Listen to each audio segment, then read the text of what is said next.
So, hi everyone. Welcome to once again to our foundation, Reality and You. We are here today with Pooja. She's a psychologist. She's going to talk about her work a little bit more. But today's topic is going to be on teenage mental health. So, during the pandemic, I think, Pooja, we have witnessed a lot of teenagers going through a lot of issues such as depression, anxiety, and I would say more so because most of them are coping with their IB exams, their 10th exams. So your SSC, ICSE, your IB schools, a lot of the children who have passed off from the 12th standard or 10th standard haven't been able to go to colleges. So it has been a very, very difficult experience. I would say even now, the colleges in India have not yet started. So, I just wanted to talk about teenage being a very difficult, time where you go through biological changes. There are a lot of social changes we go through. We make friends, there's a lot of bullying, there's a lot of groupism. So what are some of the common things that you have been seeing among teenagers? And if you can just start, Pooja, thank you for being with us. If you can just start by talking about little work that you do in your clinic. Yeah, thank you so much, Ms. Sidwani, for having me here. My name is Pooja Gala, and I am a psychotherapist based in Bombay. I practice in Villeparle. I work a lot with adolescents and adults. My work is generally largely trauma focused, which means that I try to view concerns or symptoms from the lens of experiences that an individual may have had. And here I'm very happy to talk about teenage mental health today. So, Pooja, what are some of the issues that, in terms of trauma, as you said, what are some of the issues that, or what are some of the themes that you've been seeing through the pandemic? Yeah. So I think some of the major concerns that the teenagers, I think I have seen or, observed them facing specifically through the pandemic are to do with isolation, lot of social isolation. I think it's generalized to all of us, but since we're speaking of teenagers, increased social internet consumption, increased screen time consumption, increased social media consumption, which has probably amplified all the other underlying issues that they may be having. One of the major shifts that the teenagers have had this year is the loss of interpersonal connect in physical setups and having to adapt to school online. I think it has been a huge shift, significant shift, and I do know that some are still struggling to adjust to this kind of a setup. Other than that, I think it has added to social media addiction.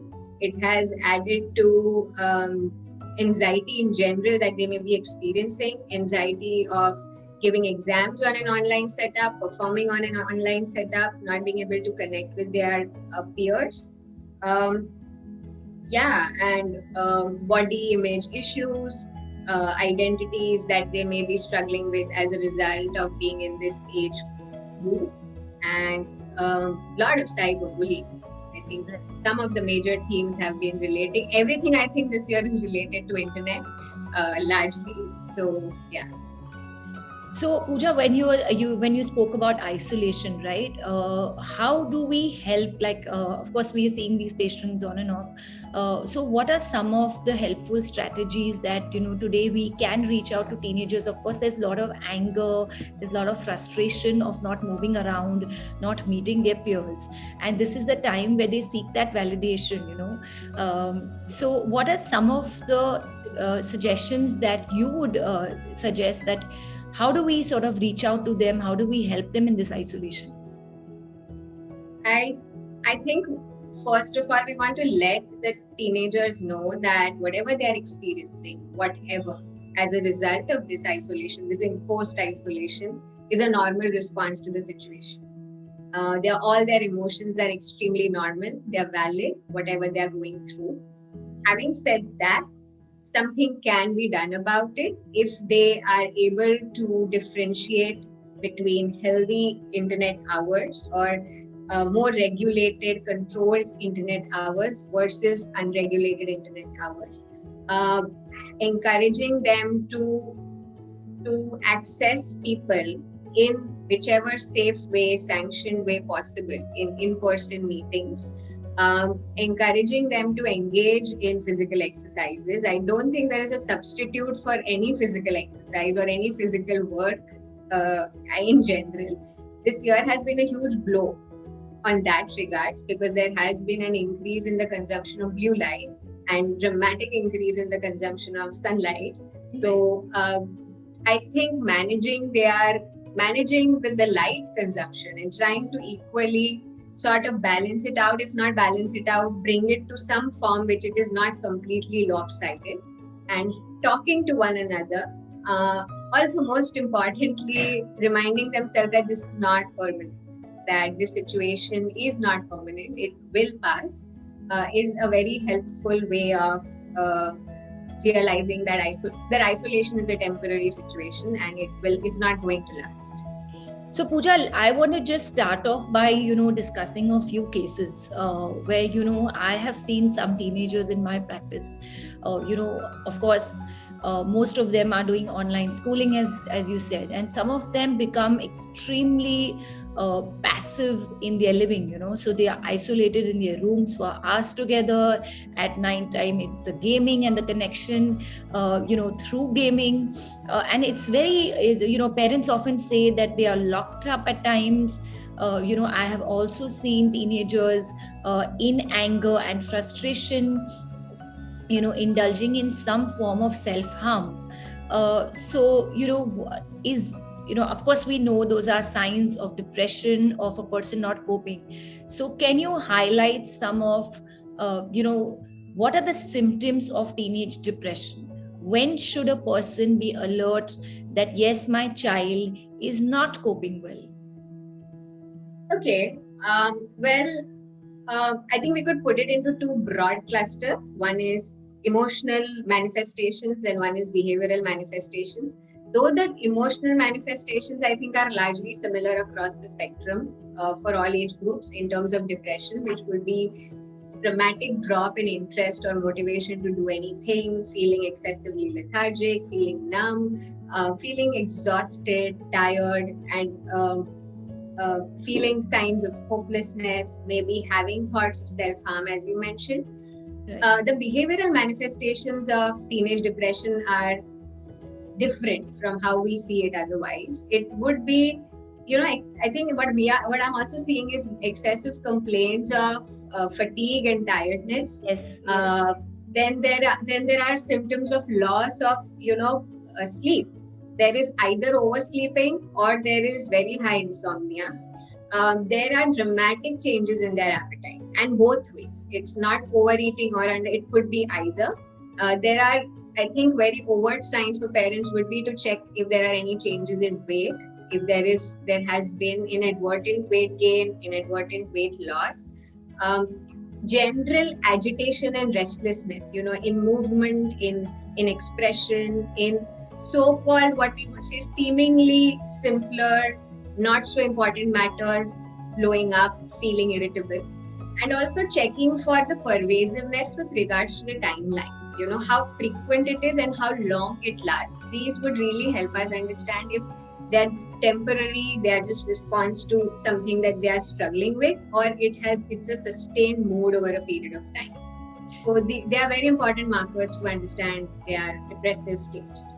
Right, but Pooja, often I know you may have experienced this in your practice. We often feel that parents are saying that these are attention-seeking signs. It's just a phase. It's going to pass away, and they're going to be okay because it's a lockdown. So, how will parents pick up, the importance or the significance of the mood changes? I want to tell parents that keep whatever you are holding as a hypothesis. We don't want to challenge it, or we don't want to say, no, you're wrong. But it's always good when we call something a hypothesis, it's always good to test it. Yes. So, check it with a qualified professional, check it with your peer parents, see how their kids are responding to the pandemic, to the stressors. and see if your child's response is highly disproportionate in relation to what the popular response is. And if it is, even if it is slightly lopsided, it would be worth to take it a step forward and seek more clarity and educate yourselves. I mean, at most, it would be what they are thinking, or maybe it could be something that they can be genuinely helped with. Yeah, but Pooja, having I think that's a very important point. But having said that, most parents say that, I found out from my friends, and their children also seem to be studying all day, locked up in their room. So we thought it was normal.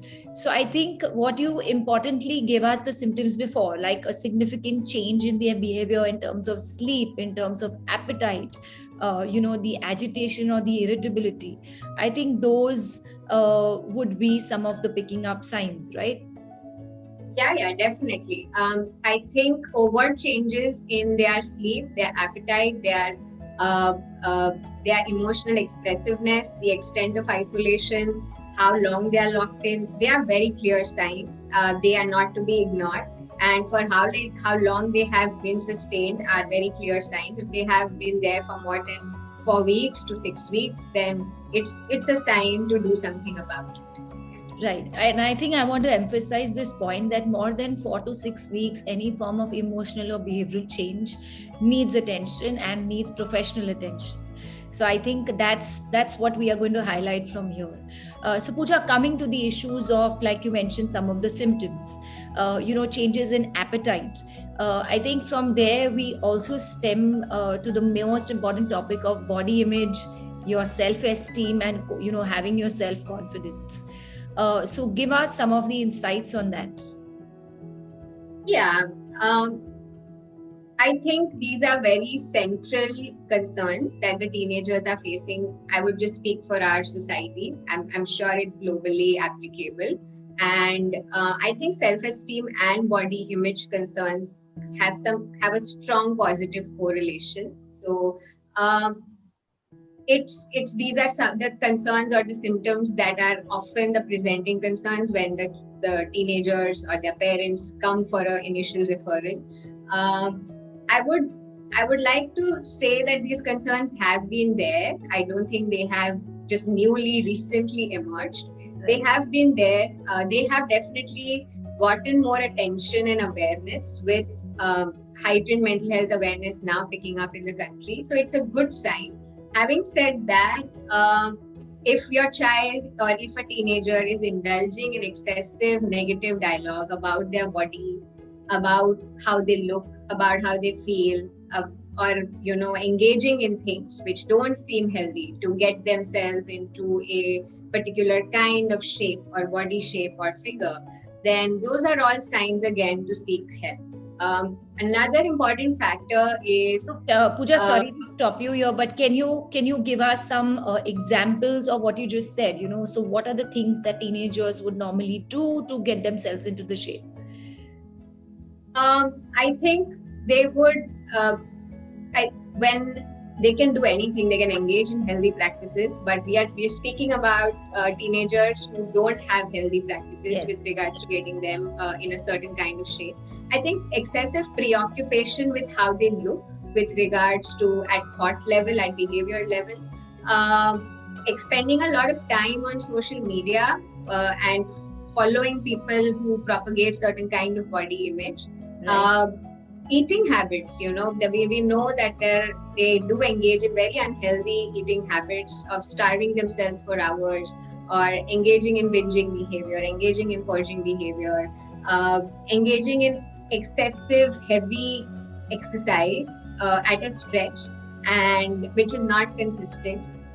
Anything that the teenagers engage in an inconsistent, erratic manner with regards to their body and eating habits are checkers that they are probably experiencing unhealthy body image versus or parallelly self-esteem issues.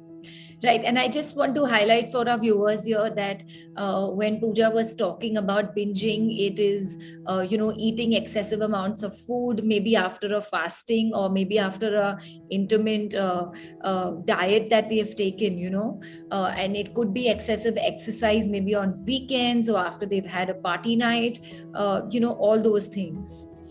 So yeah, I also want to mention, sorry, about some of them indulging in alcohol, in drug abuse, in substance use, in order to get themselves into a certain kind of shape. Okay. So of course, so with eating disorders, and we have had a session on eating disorders, but with eating disorders, I think we also have comorbidity of substance abuse, like you also said. So any other alarming signs that a parent can notice or a caregiver can notice? With regards to body image and To lack of self-esteem, the loss of confidence. I think avoiding social interactions is a very important sign. Avoiding any form of an interaction where one may be perceived to be judged or shamed is a big sign for parents. If they're consistently avoiding, if they're locking themselves in the room and preoccupied, a lot of teenagers engage in unhealthy behaviors, such as being preoccupied with getting into a certain shape versus feeling healthy, so, or engaging in healthy activities. So I think largely these are the signs that the parents can watch out for with regards to their eating habits, sleeping habits, and exercise routine. Yeah. Right.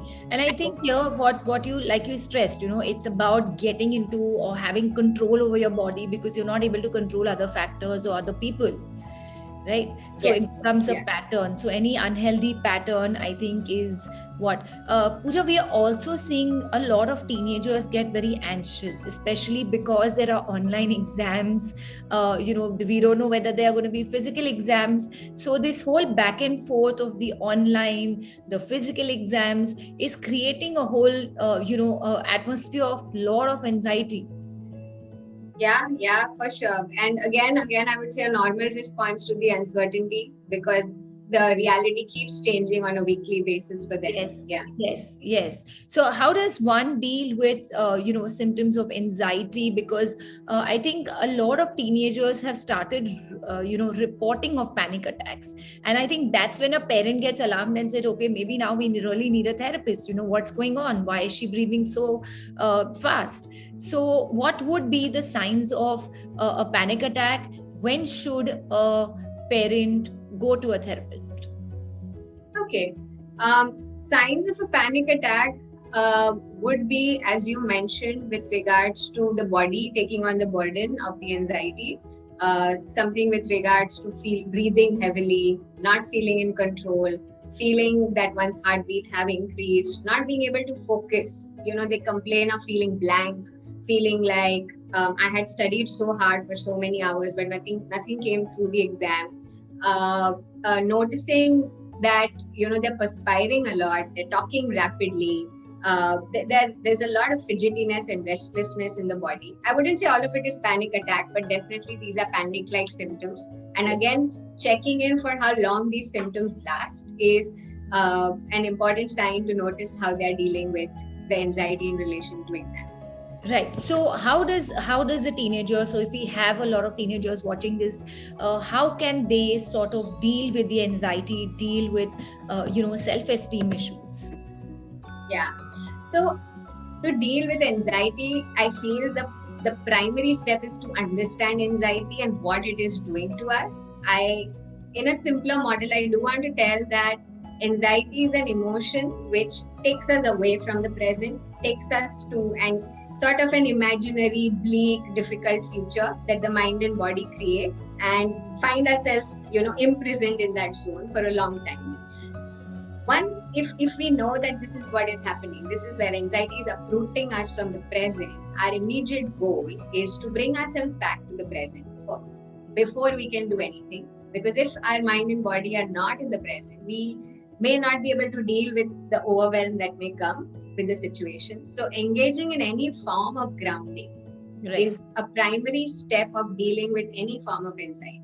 Now, grounding, in simpler words, would be engaging our senses because they are the easiest way to bring us back to the present. So, engaging with our senses with regards to noticing the environment around us, feeling the environment around us, smelling something which is fragrant or scented, paying attention to the sounds around us, or engaging with some form of taste. So, shifting the focus from what will be to what is an immediate relief to the body and mind that, oh, I am here. So that definitely shifts the focus from excessive anxiety to tolerable anxiety, is what I would say. Right. And then they are in a state of mind where they can sit with themselves and then they can rationally brainstorm with themselves as to what is happening, what are the factors which are in their control, what they can do about it, and also list factors which are not in their control and what they can't do about it. But primary step is understanding anxiety and grounding. So I think this is something, the term that has been used very highly is mindfulness that you just described. So getting in touch with the current reality, the current space that you're in. Pooja, what about self-esteem issues? Somebody who's feeling really dejected, is not able to uplift themselves, has lost their friends during the pandemic. So the school interaction is very, very important to maintain an emotional well-being. Not having school interaction of a people who have changed schools, unfortunately, there have been a lot of travel, people have relocated in many areas, so people have started new schools in the pandemic, and I think that is a struggle that only students or teenagers are facing. Yeah. I think self-esteem is a complicated concept in general. It's very easily used. Personally, I feel it has too many layers to it. I also feel that it is not something which is entirely in our control. It is to some extent controlled by the external environment. To understand that as a concept, it is not entirely. I don't have absolute control over my self-esteem. When people are going to applaud me, I'll definitely feel uplifted. When they're going to judge me, there are higher chances of me feeling low. Having said that, rephrasing, firstly, understanding what the internal negative dialogue is, and trying to rephrase that in a way that it is not a defining feature of how we see ourselves. When we have, yeah, I think you want to say something. Yeah, I just got an example in my head. So if your boyfriend sort of leaves you for somebody else, you always feel that feeling of maybe I'm not good enough, and there you go with your self-esteem. So yeah. So what would be a statement of self-acceptance, or how does one cope with breakups? I think that's also very crucial right now. Yeah, I'm sure. But I think you used a very nice term in the bargain called self-acceptance, which is entirely within our control, is what I feel. I think what comes with breakups or a so-called rejection in a relationship is the felt sense of rejection, the felt sense of, again, I was rejected, so I failed as a person. So we can help the individual reframe that by saying, that I'm not saying that this is a very helpful metaphor, but sometimes it helps to see that if somebody doesn't like chocolate cake, doesn't make chocolate cake bad. Yes. And it is not a judgment on chocolate cake, it is a judgment on the individual taste of the person. Having said that, acknowledging and owning up the negative feelings that come as a result of the breakup, and then telling oneself that I'm not that emotion. I do feel that emotion, it is central, but emotions are like the waves and they will pass if I'm able to see them as something which is distant from me. Yeah. Right. And I often pass the statement that no emotion can be permanent. Like you said, so it is going to pass off, and there is and the same way happiness is not permanent. A lot of people come and say, I want to be happy, and I don't know if that's a destination or a process of reaching happiness. So does happiness have to be a goal? So Pooja, what about a lot of teenagers, like I said, are finding it difficult to connect to their friends. Friends have changed. what are some of the ways? Of course, Zoom, your Google Meets, you have your Hangouts, you have your WhatsApp groups, but how much should one indulge in? Like you said, sometimes you have to diffuse, look at things objectively. What is healthy, what is not healthy where social media or connectivity is concerned? Yeah, this is a very relevant topic, particularly most relevant since this year, since the pandemic, uh, because we spend truckloads of time on social media and on internet. I wouldn't say that social media is the problem, but I definitely see a lot of concerns of social media that the teenagers are directly facing. And I think one of the, when I often sit with myself, I feel like, what, we are cognitive misers. We like shortcuts. Now, social media is presenting us with so much data, and it's too much for that moment in that instant for our mind and body to process, the brain to process. So I think reminding ourselves that it's too much data and consciously taking time to develop ownership of what I want to consume, because we do have right over what we want to consume and what we don't. Actually, we have all those rights.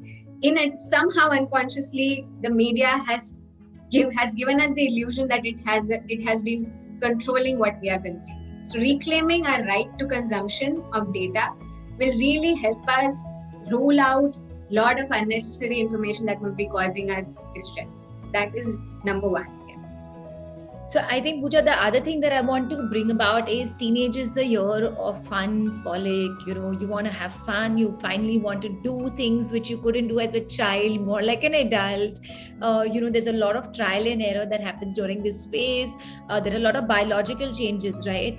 What is, a thin balance? So I often tell my students that, there's a very thin balance between, having the fun and the freedom and maintaining the responsibility.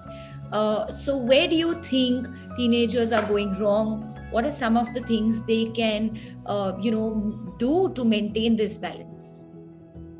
Sure. I would empathize with teenagers saying it's tough. It's tough because the fun and frolic parts the definitions of fun and frolic parts are constantly changing. Yeah. So that's tough.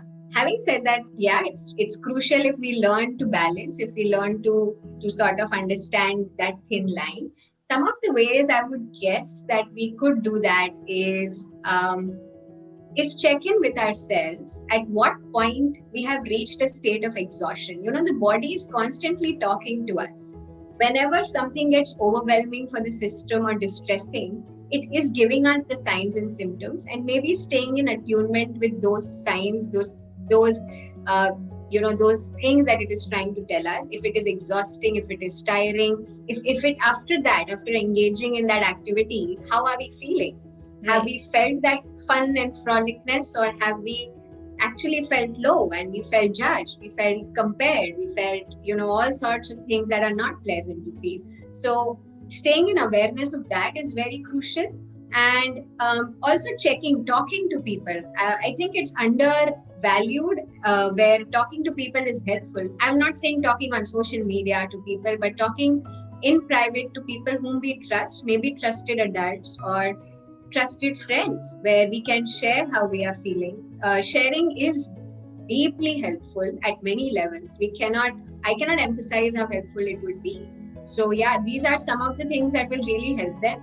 And reviewing with themselves, whether they have followed some consistent pattern, or their patterns are changing. If they are just able to sit back and reflect that in the last 2 weeks, how consistent my patterns have been.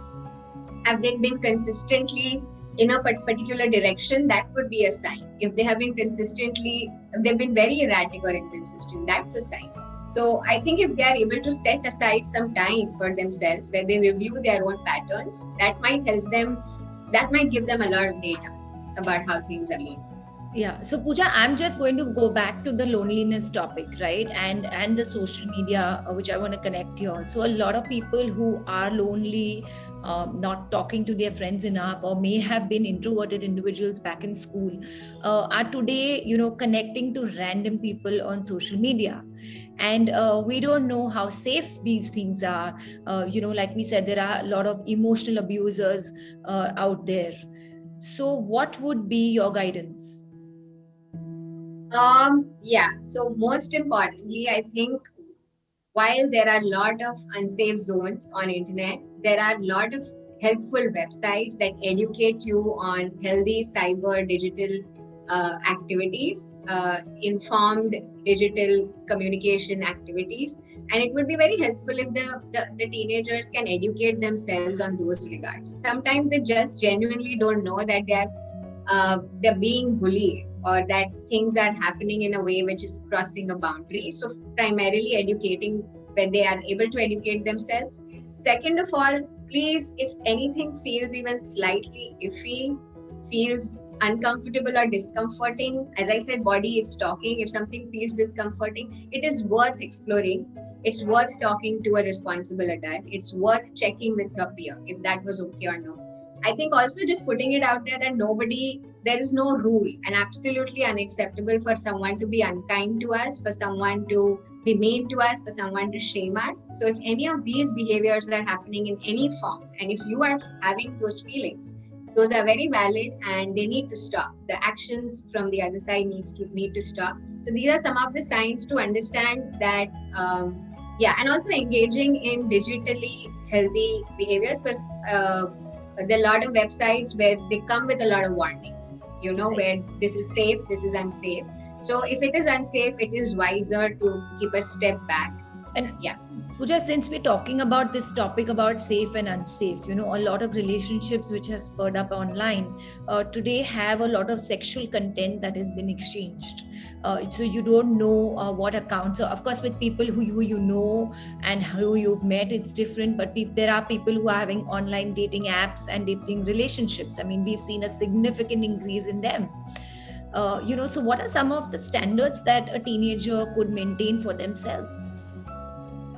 okay, yeah.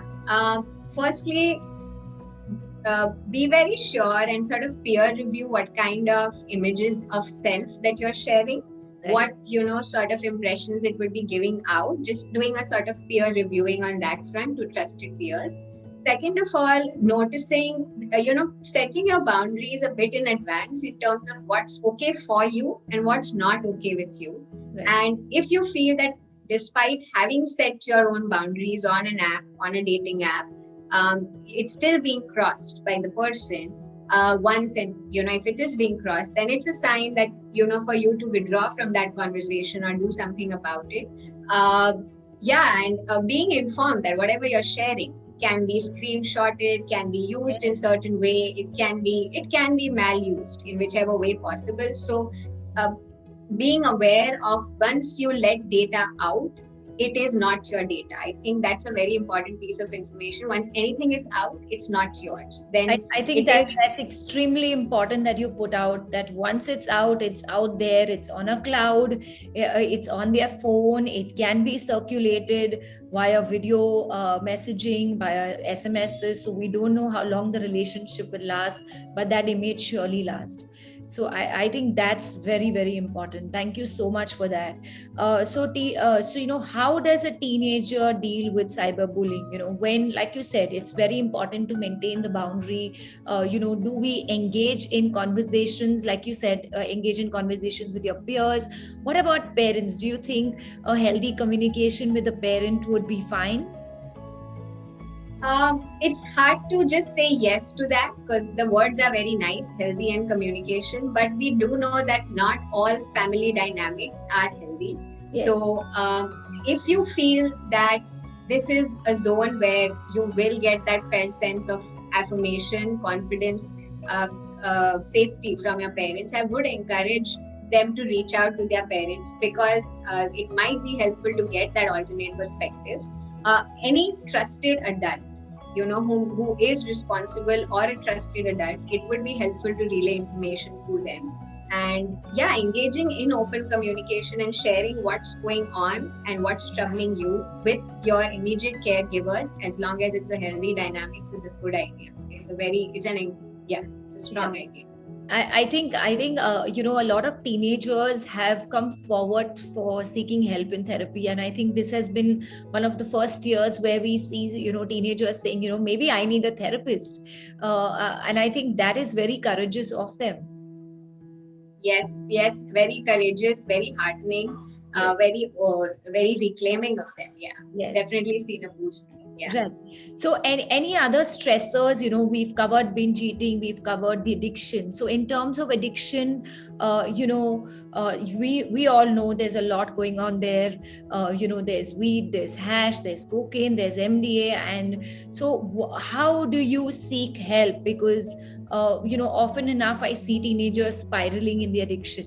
When can they seek help? And they of course need help. So how, who do they approach? Because they're often very scared enough, like you said, to communicate with their parents.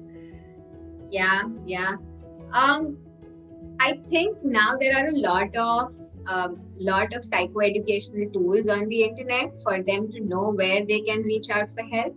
If that is, if filtering that out is difficult, or just overwhelming, starting out with their peers, starting out with school management, if they feel they can trust a school counselor or a teacher, if they can confide in a teacher, there are a lot of stakeholders who they can sort of talk with if they want, and help is available and help will be offered. And reaching out to whoever they feel safe with, largely. Right. And I think it's very important for them to understand that the confidentiality is maintained. So nothing is passed on to, their parents or their teachers or even their friends from school. There have been, we have heard in the media, it has been reported of a lot of self-harm. And this is specifically seen among the teenage youth, cutting off your hands with a knife or with the scissors. Can you give us some insights on that? Yeah, it's very highly prevalent. I'm seeing that as well. It's very concerning. At the same time, it's interesting to note that it is coming about as a very twisted way of coping. And if we can help teenagers and other stakeholders understand that, it is a form, it is resulting, I think, from multitudes of directions. Sometimes they're not able, it's a distraction from a lot of overwhelming emotions that they cannot, hold space for or understand. It's easier to stay with a physical sensation than with an untangible emotional feeling. Sometimes there's so much of numbness within the system. There's such a shutdown, and to feel more alive, they engage in. It's definitely an impulse control related response as well. It is it's a very ugly side of bullying that we are seeing around. It is a symptom of depression. It's a very overt and clear symptom of depression.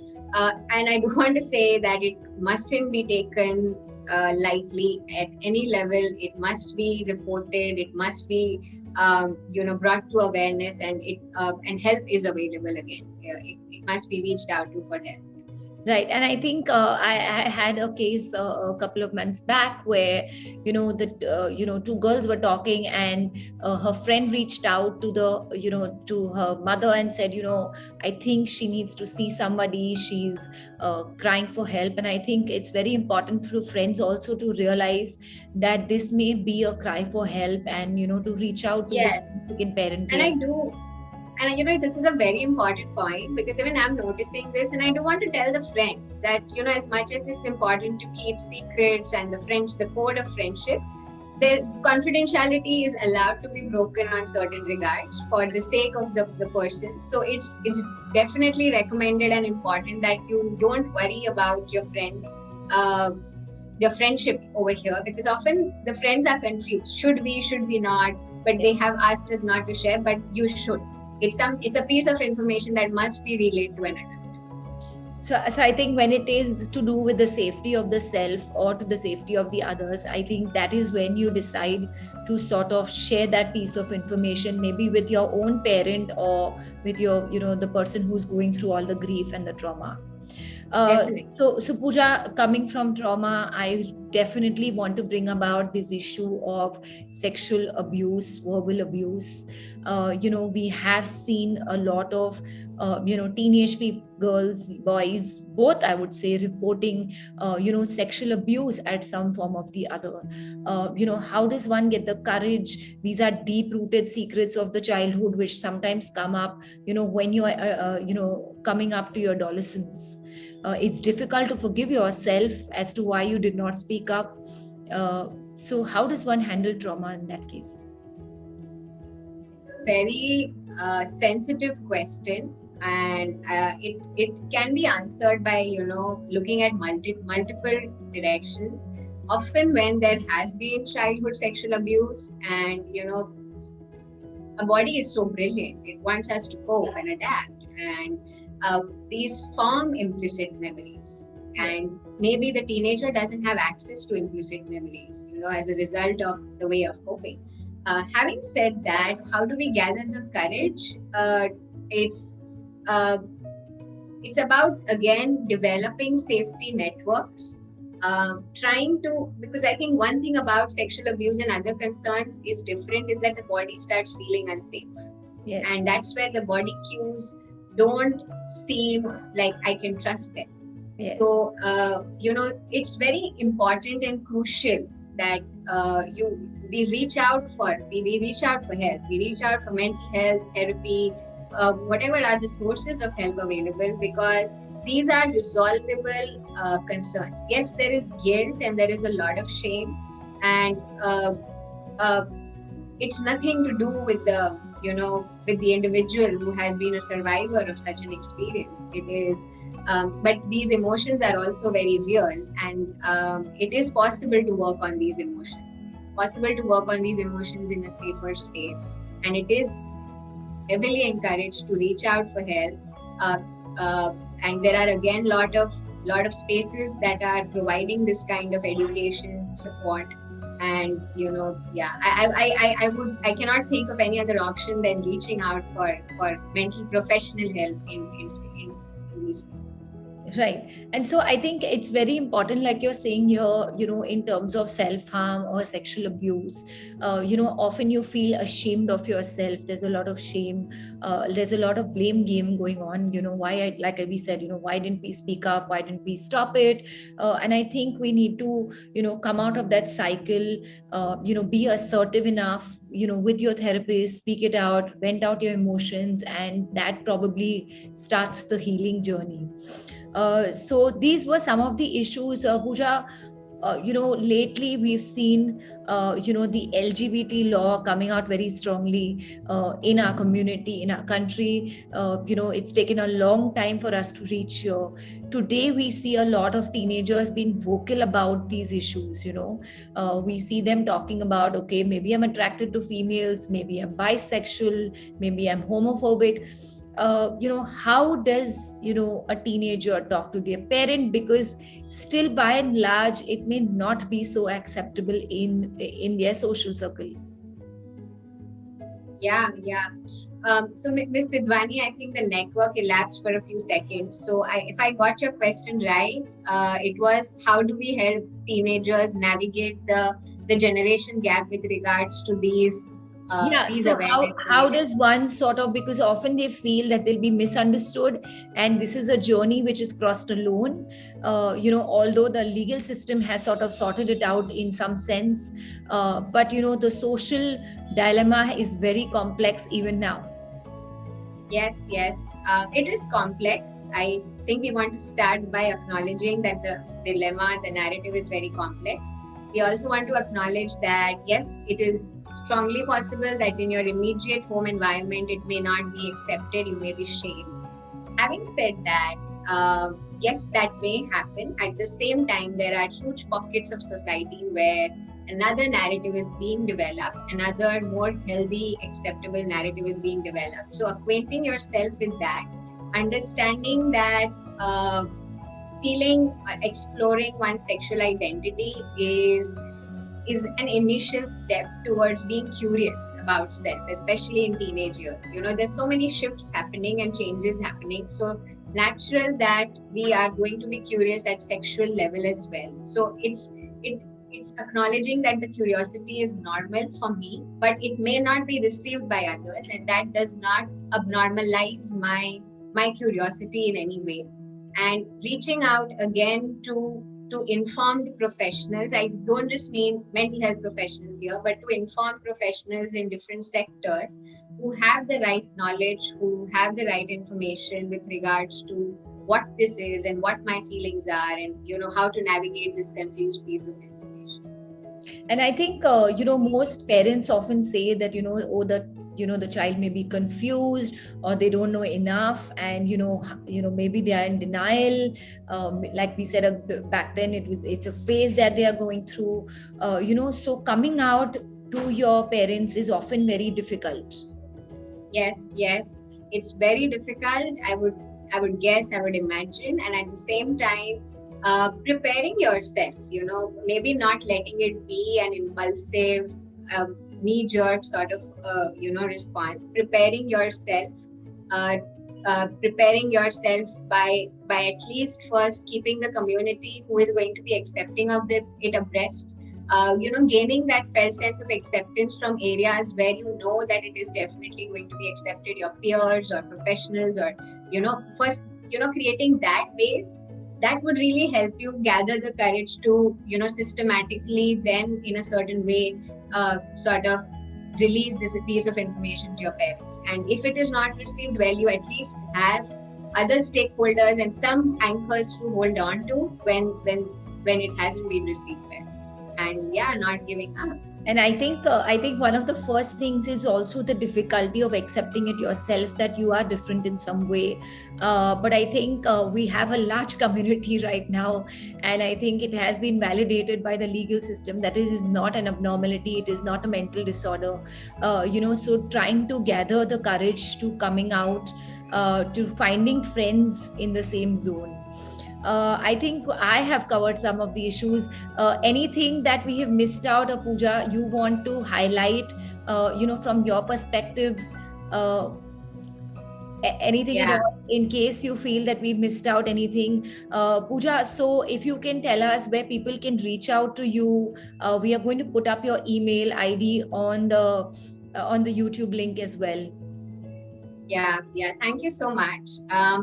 I also feel we have largely covered up most of the popular, important issues surrounding the teenagers around us. Having said that, I do want to emphasize that no emotions are abnormal or invalid or unacceptable. We don't get to choose what we feel. We feel what we feel. We do get to learn how to manage our emotions. I think if we can reiterate this narrative, might be really helpful.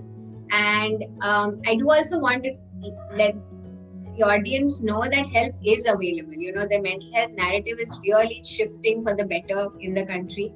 Help is available, and whatever it is that you're going through, whether it is quote unquote not normal, quote unquote trivial, whatever it is that you're going through is worth an exploration, is worth being addressed, it's worth being spoken about, because as long as you're going through it, it's real and it can be addressed. For reaching out to me, I think I can share my email ID with the audience. Yes, we have to put that up. So I think these are very important issues. I think, sex is something that we have seen. Teenagers find it very, very difficult to talk to their parents and their peers. I think this is something also that I want to say, that, we need to address these issues. They can be discussed. And please reach out to mental health professional, to your teachers. Pooja, the last thing that I want to say is that sometimes this also becomes an addictive substance, so watching the pornography, excessive masturbation. And I want to put up these issues because these are some of the issues that are not verbalized in our society. So any last points on these? Yeah, definitely. They're not put out, but they are also largely reached out to soothe our difficult, anxious emotions. So, um, anything that you are engaging in, whether it be internet abuse, whether it be excessive masturbation, whether it be consuming pornography, anything that has been happening in a mind and body space where you feel you don't have control, where you feel that you started out but it's elapsing into lot of time, where the felt sense of control is being loss of control is being felt. It is something that needs to be addressed. It is something that is not something that we are pathologizing. However, it is something that we can help you with. Sure. So yeah, and these are all symptoms of coping with something else that may be troubling you. So yeah, we can help you develop healthier ways of coping. So thank you so much, Pooja, once again. Thank you so much for being here and giving us so many insights on how to go through this difficult phase. I just want to put up some things is, guys, as she said, there is therapy available. Maybe journaling it down, speaking to somebody who you find as